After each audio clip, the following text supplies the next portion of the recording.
Thank you very much again, Sumit. So I guess any more questions you can ask him at lunch. Our next speakers will be Ambikeshwar and Manoj Gudi from the FOSSI team. They work on a project called Sandhi, which is an open source visual programming software package that they are writing. The idea is to try and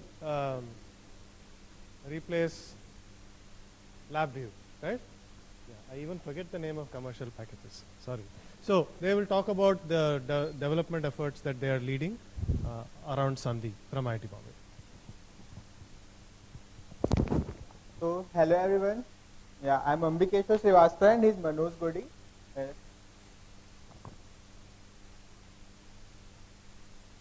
So I'm working in FOSSI at IIT Bombay here itself, and we have developed this software Sandhi. Like it was the idea came from Manoj Godi, and then we have used GNU Radio for it.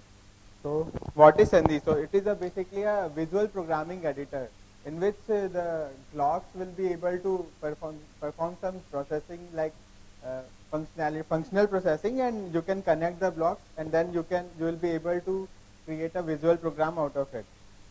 So the basic data structure of Sandhi is flow graph, in which each block treated as a node and each connection treated as a branch. So it has been named Sandhi just because Sandhi means to connect, and by connecting everything we will be able to perform some visual programming. So that's why we have given this name Sandhi to it. And then it is we have created this software so that we will be able to replace LabVIEW in future.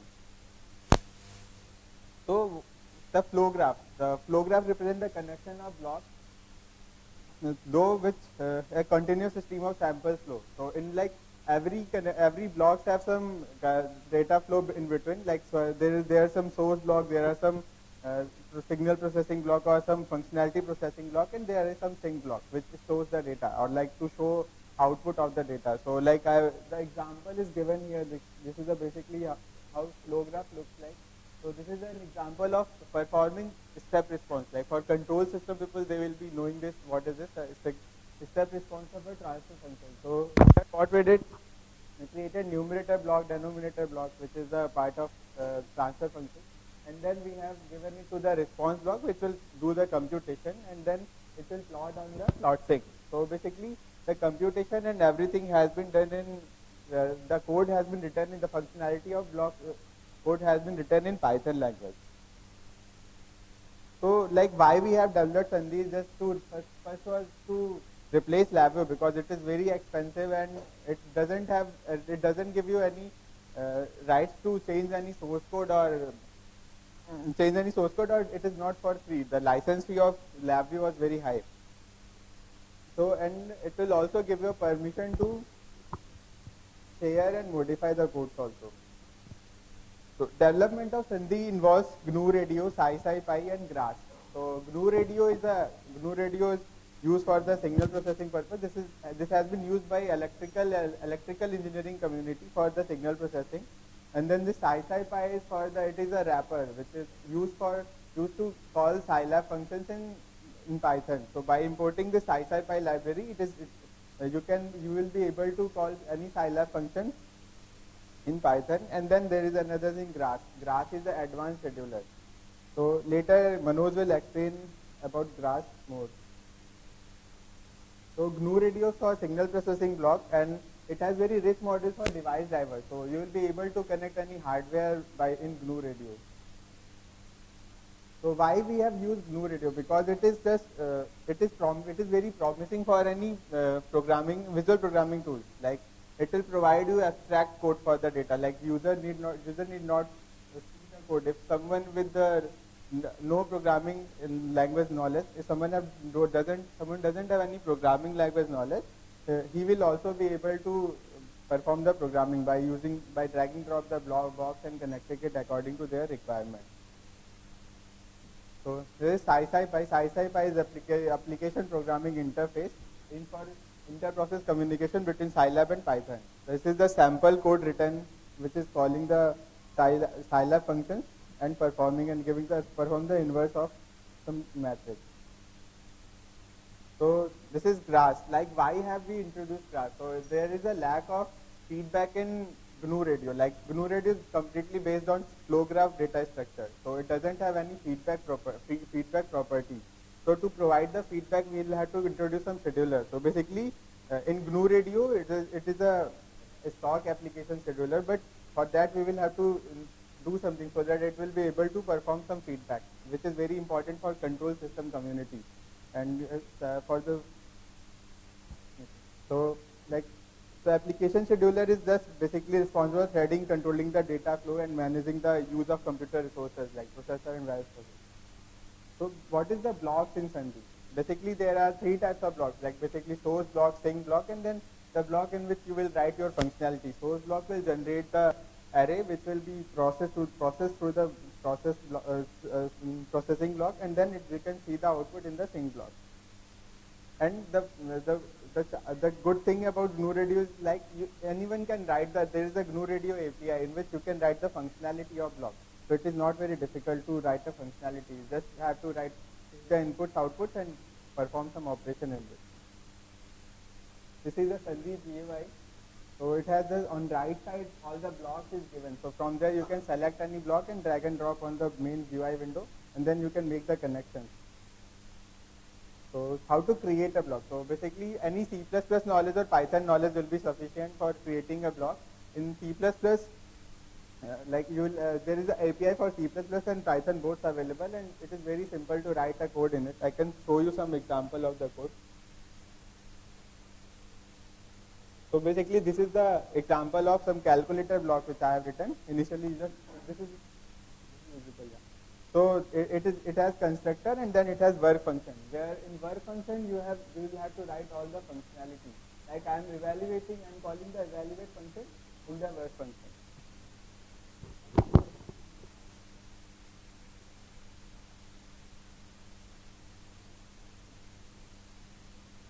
So basically what I am doing here, this is a calculator block where you will just write your any of your string like a plus b or any operation, and it will evaluate by using the simple eval command of Python. And then inside the work function we are assigning this output of eval command to this output item. So like you can use sliders also to change the value of input and output. So in runtime you can change the values and it will process the blocks. In runtime you can change the value, output will also be reflected at the same time. And another thing is you will have to write an XML file which is showing the functionality, like how many inputs are there and how many outputs are there to create a block.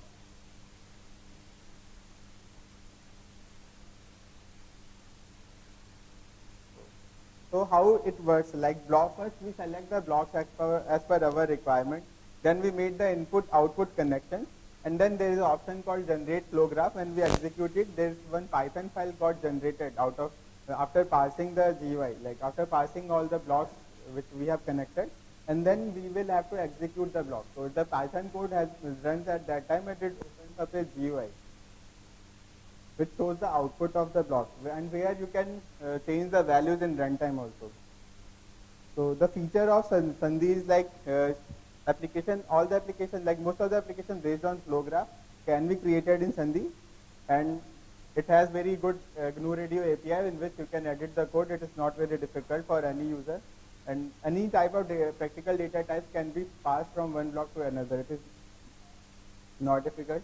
And then by using SciSci wrapper, you will be able to call the Scilab function, like which have the good scientific calculation engine. So that you can also use, and then you can see your out. There are so many plot data and show data options in the GUI. So output can be shown in a very good GUI, and you can create your own GUI also if you want by using Python or C++ any language.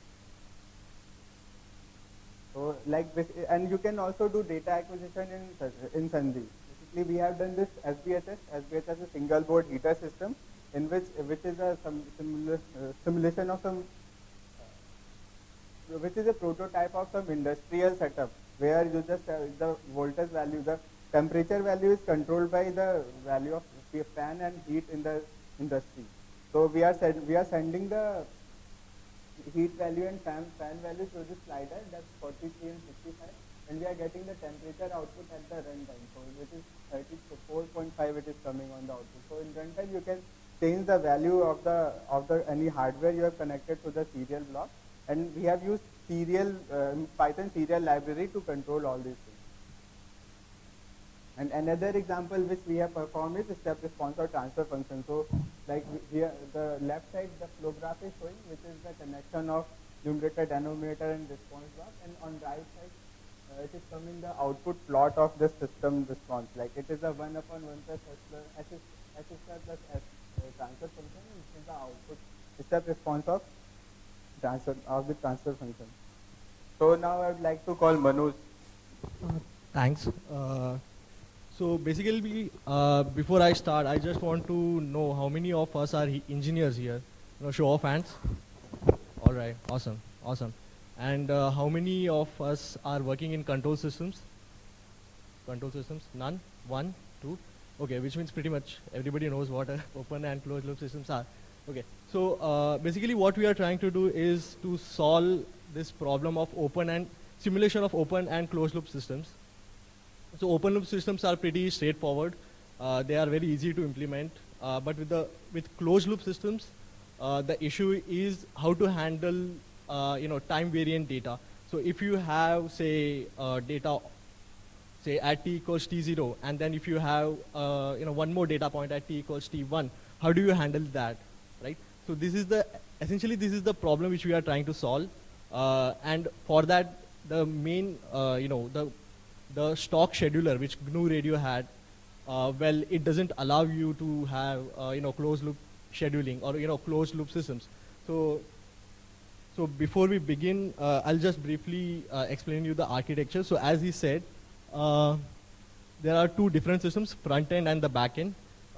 Back end has this GRASS, which is a different scheduler which we have implemented. It was written by Josh Bloom, by the way. We maintain it now. Then again, as he said, SciSciPy wrapper, which allows us to call Scilab functions using a simple call in Python. So we'll actually look into that later. Then there are others which I have hidden for now. And GRC is GNU Radio Companion, which is basically the front end. The essence of this architecture is to have that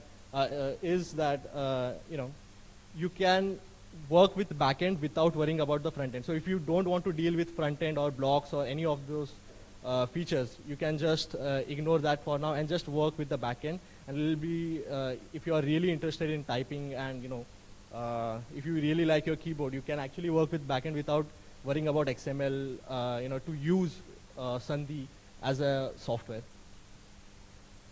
So it's a famous quote, if you know. Shakespeare said it. Well, yeah. Right? So as I was saying, closed loop systems are very essential. Well, I don't even have to explain it. It's quite obvious. So how do you control an air conditioner in an open loop system without feedback from or without any error input? You can't, right? Right. So the features, it was written by Josh Bloom. It is an application scheduler. It handles how the blocks, so block is essentially a computational entity which takes messages, computes something, and then sends it to the other block. Well, it is actually similar to a topology called as actor topology. Well, the benefit of actor topology, without getting into details, is that it is inherently concurrent, which means you can use your multi-core system, whatever, laptop or multi-core systems, to make things faster. So that's actor topology for now. Also, it allows very easy API to use all your blocks, all your well, if you are tuned to Python, then you would never go back to C++ unless you are performance. Unless you really want that performance. Well, we'll come to that later. But anyway, point being, it uses several other libraries like Theoron. Theoron is again it is an implementation of actor topology in C++, which the scheduler uses. But again, we need not worry about that. The GRASS abstracts all the complexities, and we just have to think in terms of blocks. PMC are polymorphic containers. Polymorphic containers, well, there are two things. So since we had to provide support for Python as well as C++, how do you, interact with the different data structures, right? So in Python, if there is a dictionary, in C++ you have, in standard library you can use a map. So it's directly, so PMC takes care of that. It automatically converts data types while you are interacting with blocks, passing messages and stuff, right? There are other, methods as well. Like in PMC, you can easily serialize data if you want to send your blocks over the network. It is completely possible. There is Apology, which is again implementation of Actor. Yeah, this is one more code which I was saying. It's again quite famous code. I think since we are in SciPy, we all agree that we need not worry about GIL, by the way, Global Interpreted Lock, and speed unless we are, I don't know, maybe 50 years old. I don't know. Anyway, so the point being, is Python offers you that convenience with little, performance. It's not with little, harm to the performance. Most of the software or most of the code which we write in Sandhi, it is actually blocked by, or well, most of the time for the processing, it is actually taken by hardware itself, right? So even if the software is extremely fast, the hardware is the bottleneck. So we need not worry about the language unless and until you are just running a simulation software. Yeah, so I don't think this is visible. Yeah, just a second.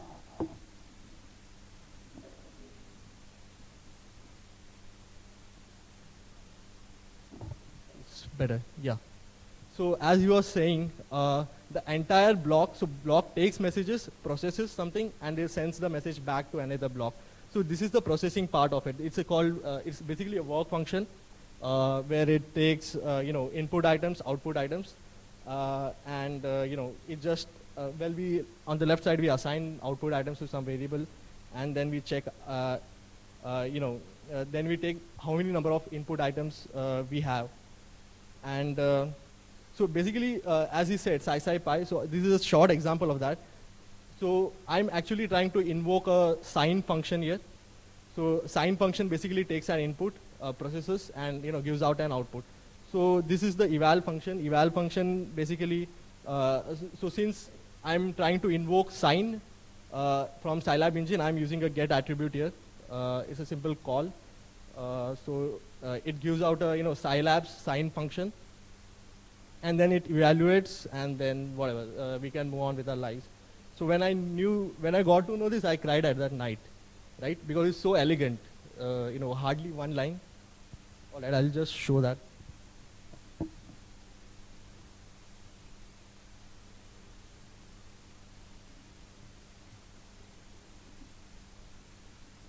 Yeah. All right. So it takes a constant number phi.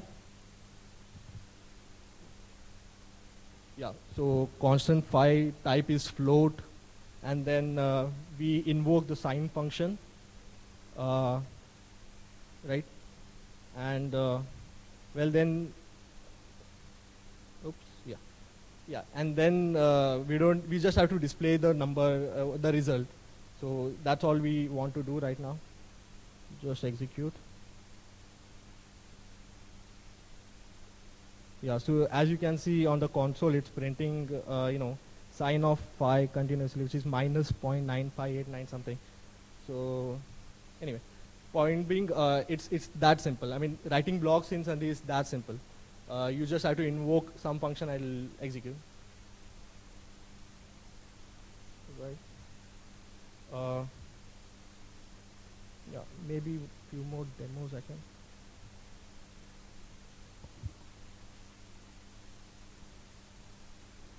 Yeah, so this is the simple feedback which I was talking about. So we are giving again a constant source, one more simple block, addition. The result is being fed back to the addition block.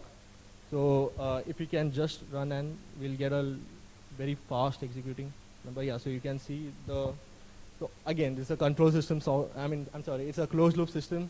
So it will keep on adding, adding, adding until I press stop. Yeah. Okay.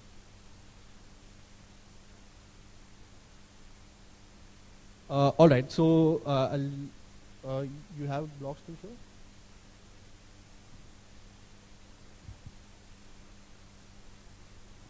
So there is another demo of step response, like how it has been performed. So like you can plot the output by using plot sync, and this response block is taking the parameters like what type of response you want to perform, and then you can give the timing parameters also in that. So and the constant value. So basically this is a transfer function of 1 upon 1 plus s square plus s. So when we will have to generate the flow graph by clicking on this option. Then when I will execute it, it will come with this window, and this window is continuously in runtime plotting the output. So like in some time it will give the complete step response of this transfer function.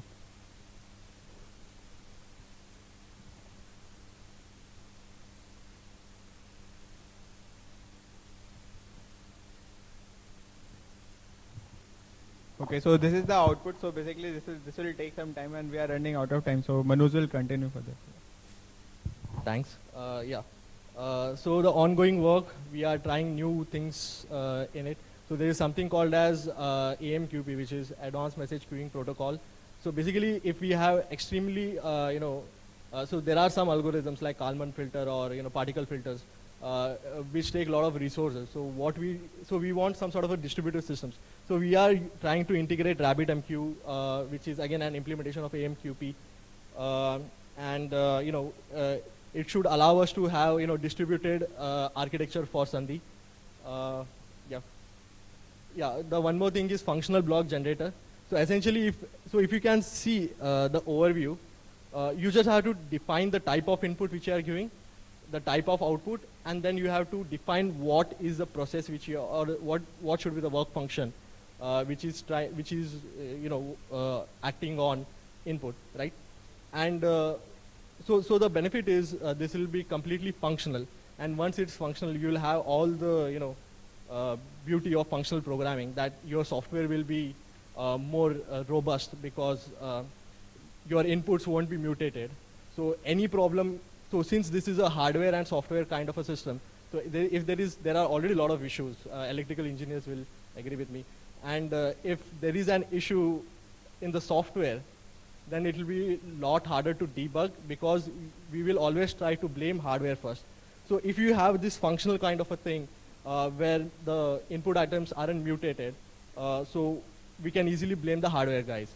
So that is also one of the motivation for creating Sandhi, that software has to be more robust and more predictable. So yeah, sources. So there is a source on GitHub. You can easily clone it, compile, fork. If you find an issue, please raise it. There is also plenty of documentation available. We are adding more documentation. I think that's it. Yeah. Any questions? Happy to take.